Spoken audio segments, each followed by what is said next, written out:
ఈరోజు June 9th 2024 తోటలోకి వచ్చాము. ఇది ఆఫ్టర్నూన్ 2 o'clock 2:10 అయ్యింది. ఇక్కడ జాజిపూల చెట్టు ఉంది. కొన్ని పూలు ఉంటే మహేశ్వరి అలా పీకుతాము. ఇక్కడ శశి ఒక కాయ ఏదో చీనికాయ పిక్కొని వస్తున్నాడు. ఫోన్ చేశాక మేము ఇంత కష్టపడి ఇవన్నీ పనులు చేస్తున్నాము. ఎంత బాగా అయ్యాయో పూలు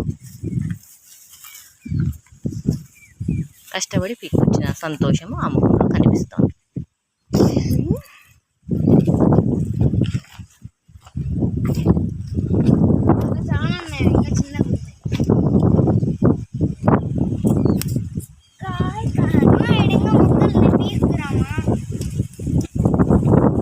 అటువైపు మామిడి తోట అండి.